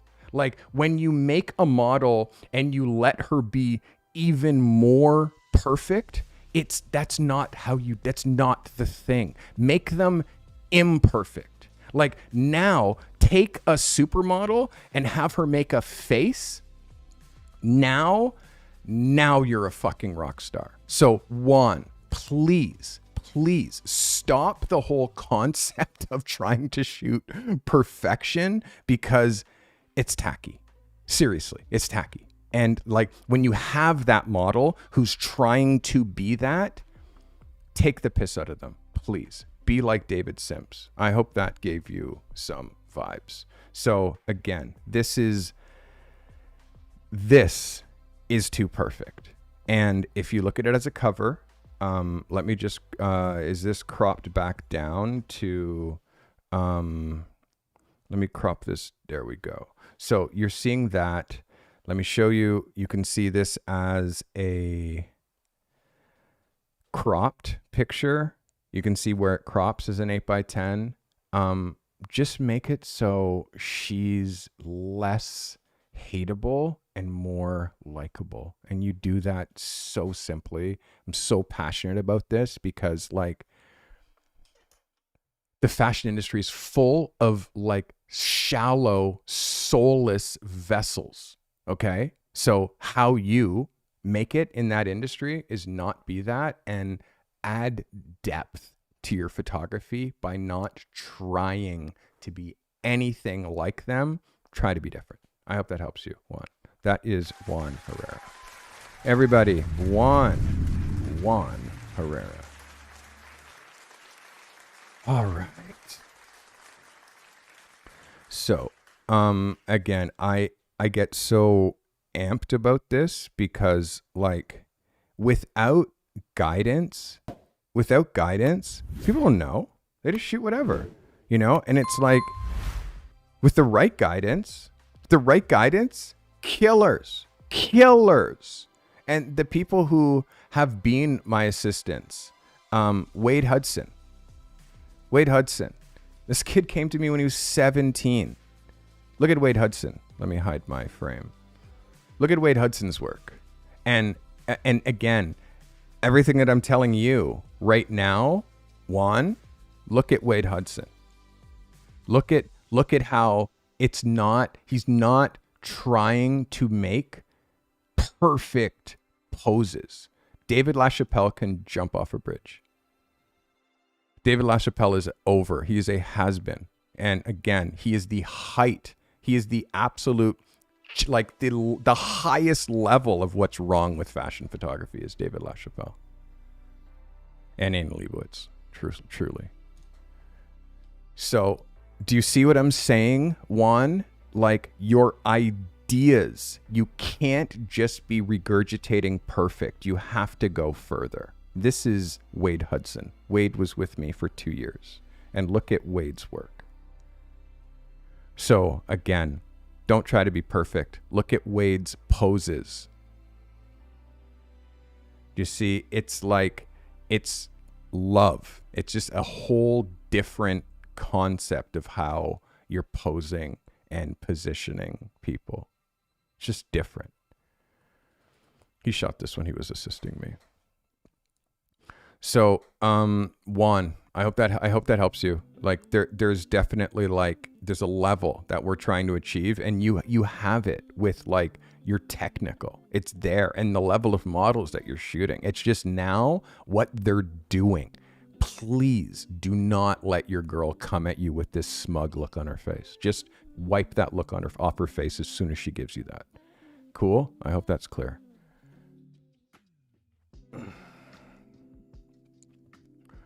You can see I'm having these conversations directly with every one of these photographers. I just happen to be on YouTube. You just happen to be watching me. And I swear to you, I'm exactly like this in real life. I'm exactly like this with my clients. I'm exactly passionate like this about poses, and I take a fucking stand. Seriously. I am not one of those on the fence kind of guys or photographers. I am yes or no. And I'll say why this is a yes, and I'll say why this is a fucking no. And it's just how I am. And I don't know how else to be. I can only be me. Seems to have worked for as long as I've been doing this. Okay, let's get on to our next shooter. And I get amped up, man. I do, because it's like, I believe in you specifically, Juan. You're in my accelerator. I let you in there. I believe in you because that talent. You have fucking killer talent. Talent just going through your veins. But there's a confidence that has to come with the talent. A confidence where other people aren't telling you how it is, you're telling them how it is. And that confidence is what you're learning in my accelerator. And I'm telling you, when you come on the other end, you'll see. You just watch. If you're watching at home, watch Juan Herrera in like 3 months, and you can see what his work looks like right now. Watch what this guy's going to look like in 3 months. Trust me, because he's got a great base. It's like, it's the kind of shooter that the accelerator is born for. And then the mastermind. Did I say a mastermind? There's a mastermind coming. Mastermind, where I'm going to be taking like 20 people. That's going to happen in the spring. I'm not going to talk too much about the mastermind, but have it in your head. Have it in your head. If you're an underperforming photographer, this is not for beginners. This is for photographers who's been in this industry for at least 2 years and are not killing it yet. That's what the mastermind is for. All right, we're getting into the last few submissions. We are rounding the bend here. This is Michael Steinmetz. Michael says, shot this for the twisted assignment, but submitted the hammer and spaghetti shot instead. Hammer and screws, Gran suggested the idea and gave me some pointers on execution. Use PVC under the hammer to give it separation. Reorganizing all those different types of screws was fun. Shot with the R8 if with a 50 millimeter. I said if EF 50 millimeter 1.8 STM 2.5 seconds 1/20th of a 20th of a second at ISO 100.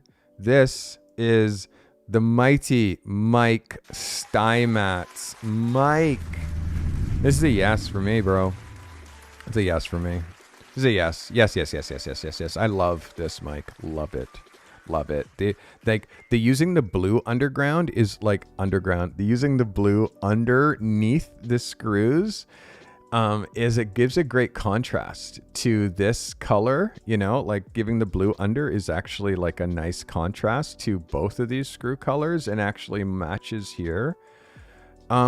This is a yes. The only thing I would say is more screws, so there's less holes through, so you don't actually see the texture through. You only see the screws, so there's actually like you're throwing this on a bin of screws, not just a surface of screws.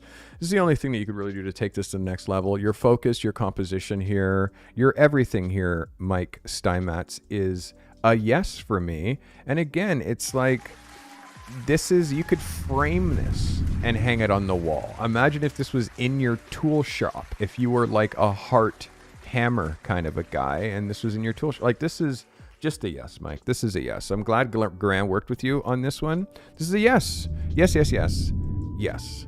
Very technically well done, Mike. And again, like your last year, like how far you've gone in your last year with photography, despite the conclusions that we've spoke on in private, your level through like since you found me to begin, it's astounding, Mike. Astounding. I honestly, I'm so proud of you, dude. And again, right now we're looking at my staff. Mike is on staff. Mike is my community manager. Mike is the one who greets you when you sign up for my community. It is Mike Steinmetz. He's the best guy and a great photographer. And yeah, he's community manager. Mike, we are now looking through the cartel, which is people who are my staff, the people who I'm the hardest on, the people who they work for me. And also they make my business run, my staffers. So we are going through them right now. That, guys, was Mikey Steinmetz. Well done, Mike. Well done. Don't be confused. We got a whole thing going on here. John, you're fine. You're fine, buddy. You're fine. You're fine. Just, you're fine. Don't be confused. All right, Sean Thomas. Sean does so much for me, including write articles for the Carte Method magazine. Sean does Driven by Connection for us, where he interviews people from the Carte Method and talks about their journey. By the way, who was watching yesterday at the end of my live stream that I did for members when I caught my finger in the tripod? Did you guys catch that? Look at the cut. Look at the cut. Can you see that? Like, yeah. Anyways, that hurt. It was an ouchie. Sean Thomas. Carty crew, blessings to all. Here's the next consideration for my portfolio. 35mm Tamron 24 to 70 2.8, shot at 3/20th of a second at 7.1 at ISO 100. This is the mighty Sean Thomas. Sean, this is nice, buddy. I really like this shot. I saw this on Instagram and flipped out. I saw this on Instagram and said, why didn't you send me this one? I saw this on Instagram and was like, what's going on? A couple small things, Sean, with this, now that I'm seeing the whole frame. The first thing, now that I'm seeing the whole frame, is you've anchored to the top, which I really want, like, that car not so anchored so high up on the horizon line. I want you to look at this as a cover, right? And you can see how beautiful this car would have been if this car came in right here. The car came in right there, like just below. So you're giving room for Car and Driver magazine cover. You're giving room for just that. Let's look at this as an 8x10. An 8x10, when it goes to Instagram, it's going to be less of a problem. Hey, Joey, thanks for becoming a subscriber, buddy. I appreciate you. Look at this. Look at this now as a straight up 8x10. Now you can see all of this shit that's happening down here, Sean. Sorry. All this stuff that's happening down here isn't necessary. Yes or yes. Right? You see that? Now that you see how this ass hugs the bottom of the frame, right? Yes or yes. So now what I'm saying is, when I say this, where tell me you shouldn't have hugged the ass of this frame down here. Yes or yes. And brought the top of this car right here, like I just said, right? So you can see it's just like where you cropped it, this work, like give me that, but just give me that extra space on the top of the frame instead of the bottom of the frame, bro. You see what I'm saying? Because now you're leaving room for the masthead, and you're leaving room for the masthead perfectly. By the way, yes.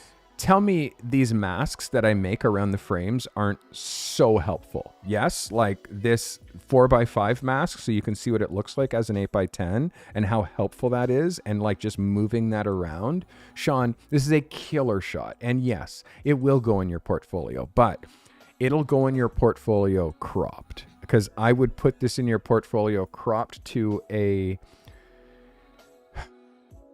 4x5 or like a 9.5x12-ish proportion.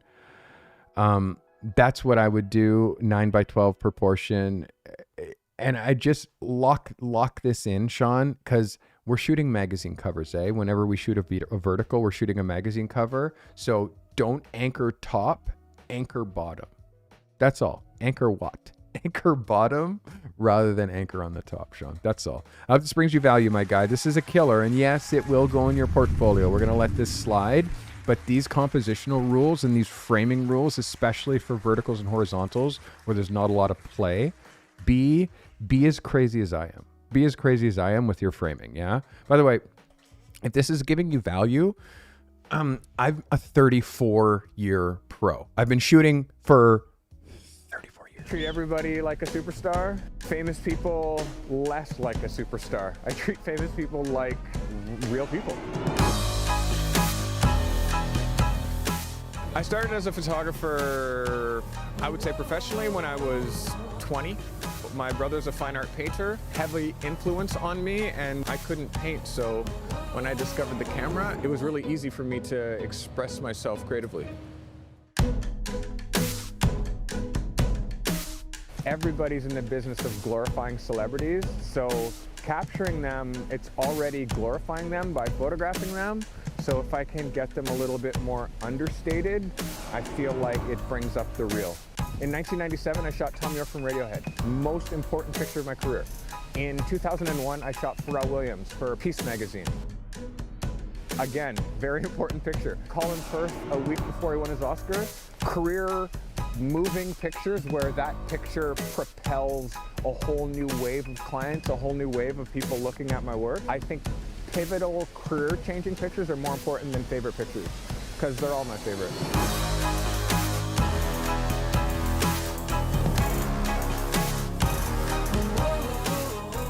The whole idea is make good stuff and share it and do it every day.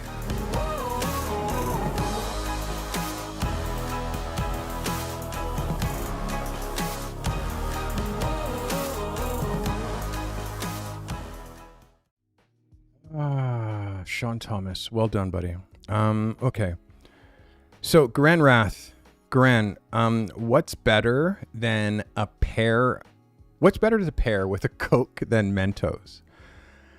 Are you kidding me? You understand when you mix Coca-Cola and Mentos, they go... What's better to pair with Coke than Mentos? This was from an earlier personal project that I'm exploring with beverages and sweets. Sony A7 R Mark III Sigma 70mm, ISO 100, 250th of a second, f16. This is the mighty Garand Wrath. Garand, this is excellent, my guy. Excellent. I love the discipline. I love the discipline of this frame. I love the Mentos, fresh and full of life. I love the mini can. Our cans look different up here. Let's look at this as a cover. Yes, Garand, this is just excellent. Like, and so well executed. You can see we have options as far as how we would crop this if we were to make this an 8x10. You can see we can crop this no problem. We can even pull in just a little bit and get rid of those upper shadows without any issues. Garand, this is a win for me, my guy. Absolutely, absolutely an 11 out of 10. And yes, should be, and I'm hoping is in your portfolio like right now. This is fantastic. Fantastic. Garand Wrath. He listens. And again, your photography just throughout the year has gone like, so amazing, amazing, amazing. Yeah, I don't think that there's really anything that I can tell you to make this better, my friend. It's pretty spot on. It's pretty spot on. So yeah, we're happy. We're happy. We're happy. Good shit, Garand. This is our next photographer. We must be getting to the end. We're almost at the end, guys. This is Eamon Thompson. We're down to our last. Two photos, and we have a video. We have a video. Link takes you to the posting community. Got you. Thank you. Let's go here. Okay, we got it. Beautiful. Thank you. All right. So, Eamon, Master Farmer Cody, who is a Sierra kind. This Master Farmer Cody Sierra kind. Okay. This was a fun outdoor pop-up studio shoot. Driving out on site and setting up a mini studio was thrilling. A pop-up background and a single strobe used. Shot midday. Fujifilm X-T5 27mm 1.2 at ISO 125, 250th of a second at 5.6. This is the mighty Eamon Thompson. Eamon, let's get it on. Sierra kind. Got it. He's a grower.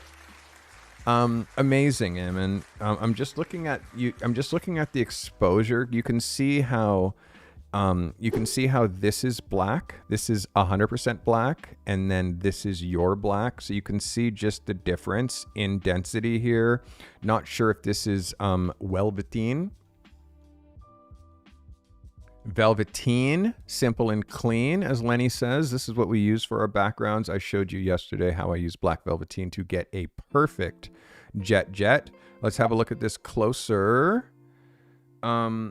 It's just exposure. I'm seeing, because this is a pop-up background, the pop-up doesn't go as black as velveteen does. So how you counter that, Eamon, is you actually have to just pull him off the background a little bit more. That's all. You just have to pull him off the background more, or get a piece of black velveteen to, once they pop up that background, just flop it over it.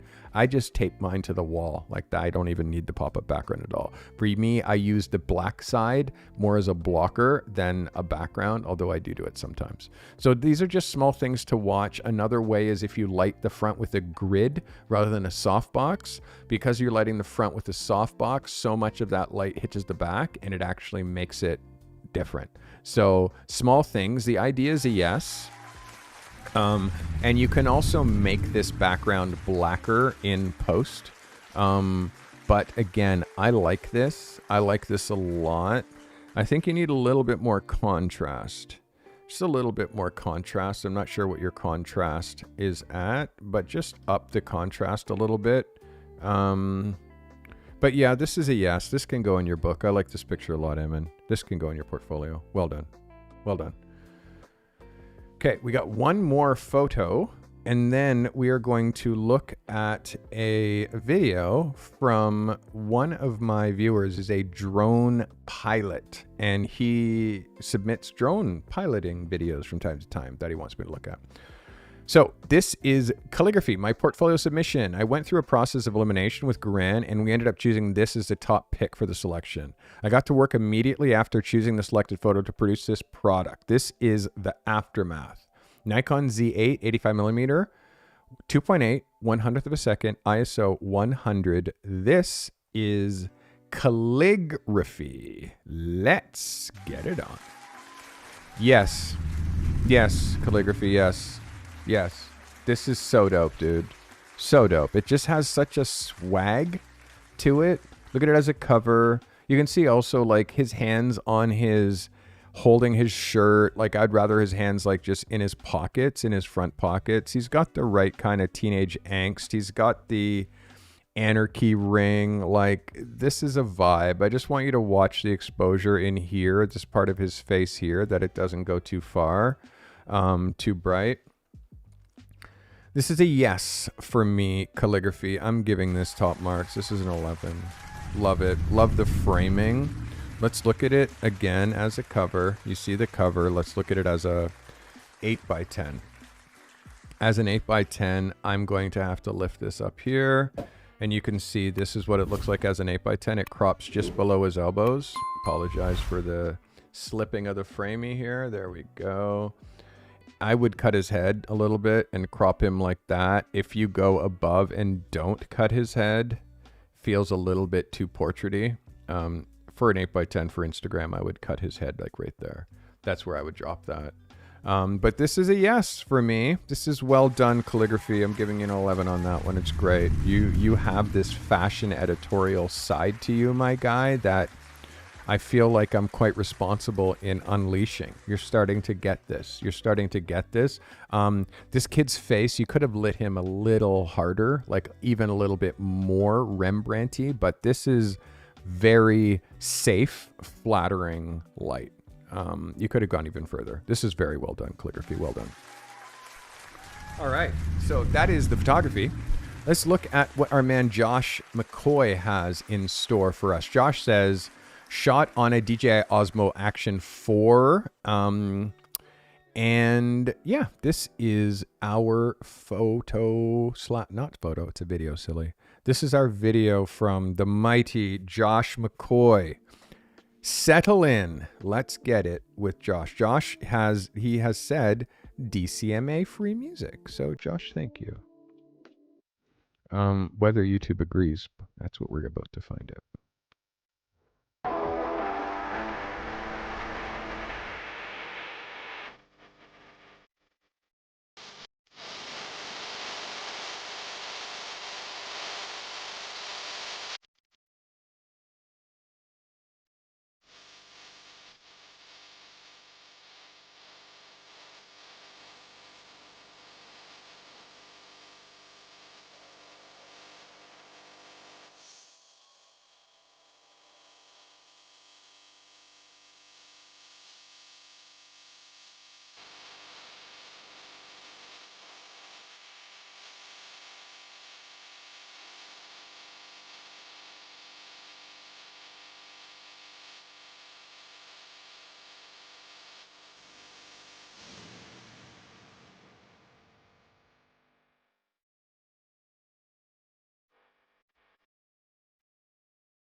That definitely hit, Josh. I mean, because you submitted through Google Drive, I think, or I'm not sure how you submitted it. It's just like the resolution.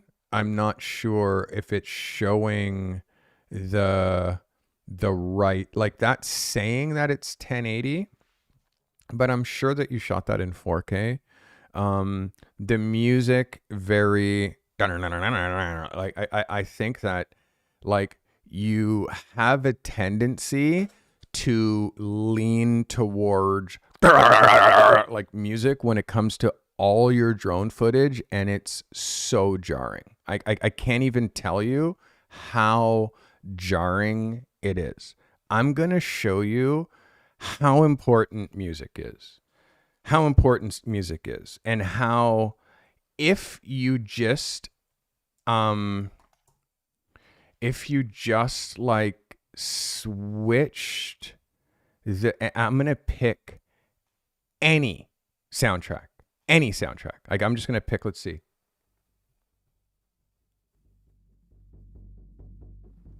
I'm just going to pick something else.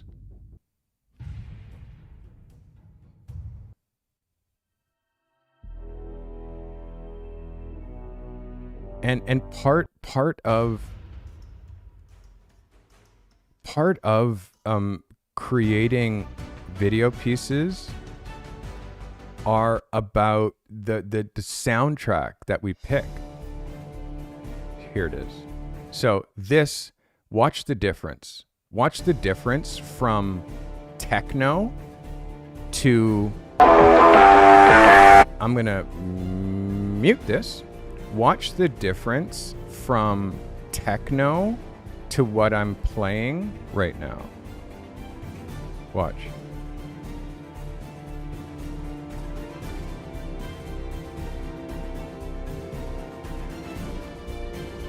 To now music that's more cinematic, that's not causing me to want to jump off a bridge. Because when I hear, I promise you, like this EDM, it's like, it's chemical music. So this is cinematic music. It's like, it's a whole different vibe. Like, it's a whole different vibe. Like, it just feels like now I'm looking at the cinema of it. Wow, look how he's filming it. Would you like to see the alternate? And again, Josh, this is just, the difference is so night and day. It's so night and day. And I want you to see this vibe.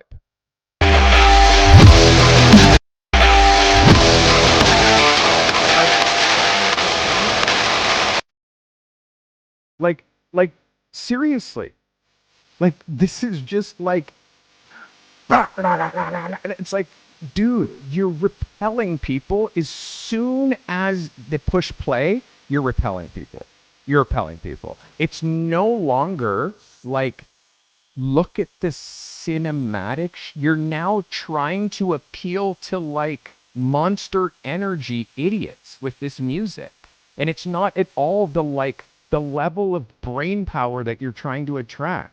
For me, this is just like, literally, it's Monster Energy, Red Bull drinking idiots who listen to this stuff. So when you're choosing your music, like, think intellect. Think like, not how can I shock someone into watching it? Think how can I take someone on like a beautiful cinematic journey on this thing. Like literally. And again, Josh, it's like, I hate to say it, bro, but it's every time with your music. Every single time. It's just the same song, it feels like. It's the same song. There's no lead up. There's no build. It's just, and that, it's like, spend time. This is why I have Epidemic Sound, because you can actually go, you can search epic. So let's think like an epic thing, an epic voyage, or how about this one, car chase. So you do car chase and you see what comes up. And you hear, oops, sorry. So car chase. And now I go back here, I push mute, And now listen to this.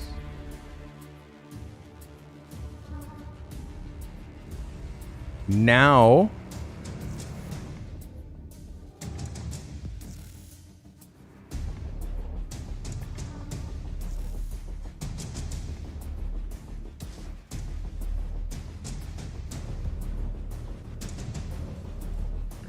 music is so fucking important, man. I can't even express how, like, you need to take that genre and literally stop attaching it to your work, because it is lowering the frequency of your cinematic drone shots, because you are not treating it like a Hollywood production. You are lowering it to like a Red Bull ad. Do you know what I mean? You're lowering it to like a monster truck rally. Do you know what I mean? Just don't do that. You see the difference? When it's cinematic, when it's epic, when it's car chasey, when it's like, now I'm watching a film. Because that's what you do, Josh. Don't try to be a music producer. Don't try to be a DJ. Try to be a filmmaker, which is what I'm trying to help you with. You see the difference? It's like, it's literally night and day. So, Josh, please, like the last time I watched your video with no music and I put my music over top of it, it's just 2 for 2. The music that you're choosing is hurting your brand. I'm going to say that again. The music that you're choosing is hurting your brand, because literally 3% of the people in the population like the EDM. Everybody else who hears that music is like, ugh, why that music? Why that? Why the super high volume? Like you're putting your music at 10. So as soon as I push, it's like, bah! Like, do you notice the rest of my levels are all totally calm? Like music should never go beyond set like 40 dB. Like never go like negative 40 dB, by the way.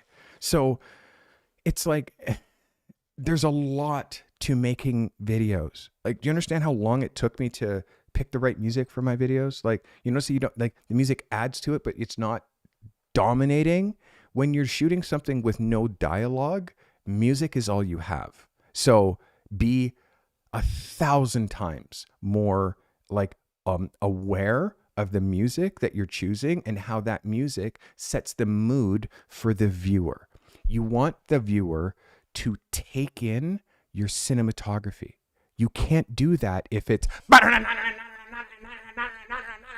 like, dude, really? You're fucking making me crazy. I can't watch that. So please stop that with the music. Make it cinematic. Like, this is why they don't put EDM in movies, because the theater would be fucking empty.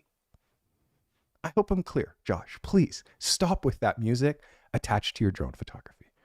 Guys, that's it for me. I am at the end of my rope. I've been going for a long time. You guys know your brief. I gave you a brief last week. And what was my assignment? Garan, this isn't the assignment. Can you tell me what the assignment was that I told you at the end of the last episode, please, so I don't have to think of it after 3 hours? I need to know what the whale spin was last episode, so I can say it right here. Thank you, Salim. Somebody who's paying attention. God is in the details. That is the title that I need here. God is in the details. It's the one part that you've missed, Garan. Please just tell me what the submission is. Thank you. So this week's assignment is very simple. God is in the details. Awesome when you get this written in before I actually get here. The week I spun the wheel on Tuesday. The wheel spin was simple. It says, God is in the details. Make an image that tells a story through detail. If you watch Tuesday's show, you actually get to learn what Thursday's assignment is, and you get to hear it, learn it 2 days early. Now, the assignment isn't posted, so you can't submit 2 days early. But what you can do is actually learn what the assignment is so you can start working on it. So this week's assignment is God is in the details. And what my goal for you is to capture a single image that tells a deeper story through subtle details. I'm trying to read this, Garan. It's really hard because you're... Okay. Capture a single image that tells a deeper story through subtle details. Okay, right now you guys are both... There's 2 people who are typing in my Notion template. Stop. Please. Make an image that tells a story through detail. Okay? Capture a single image that tells a deeper story through subtle detail. Portrait shooters focus on part of a person, i.e. expression, hands, ear, lips, mouth. Shoot a detail. If you shoot places, I want you to focus on an intricate design element of the place. And if you shoot things, I want to see a macro. I want to see a close-up detail of the product. This is a vertical assignment. Vertical assignment. To be clear, I spin the wheel on Tuesday, okay? Tuesday. Tuesday's assignment is for next Thursday. I spun the wheel Tuesday, the Tuesday that just passed. That's the assignment I'm telling you right now. So this assignment is due always next week, Wednesday at midnight. So no, there is no wheel spin today, because I spin the wheel on Tuesdays. Calligraphy and Garan, both in my notes, please no. One or the other, it's completely confusing. Guys, now I'm getting frustrated. Only because of my people in the back end. Guys, I hope today brought you value. I am tired. It is time to go. One love.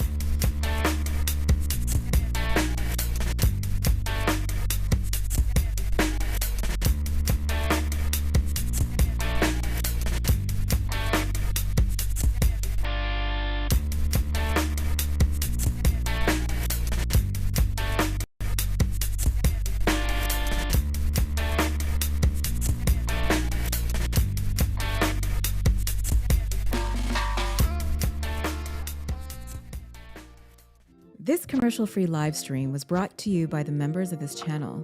If it wasn't for you, we'd have to fill up these live streams with ads that would just interrupt the flow. The members of this channel make commercial-free content during these live streams possible. Consider becoming a member for $5 a month today to gain access to secret live streams, live chats, and to show your support with that crown badge next to your name. Sharing is caring. If this content has brought you value today, share it, clip it, post it to your socials. Curating and sharing helpful content makes you an expert, even if the content you're sharing isn't yours. Be a curator and share this content with your network. If you're an emerging or struggling photographer that's trying to break free from your current 9-to-5 grind and transition to the life of a working pro photographer, that's our obsession here at the Carty Method. Register, get the support you need. If you're alone and struggling at this craft, make sure you join the Carty Method community.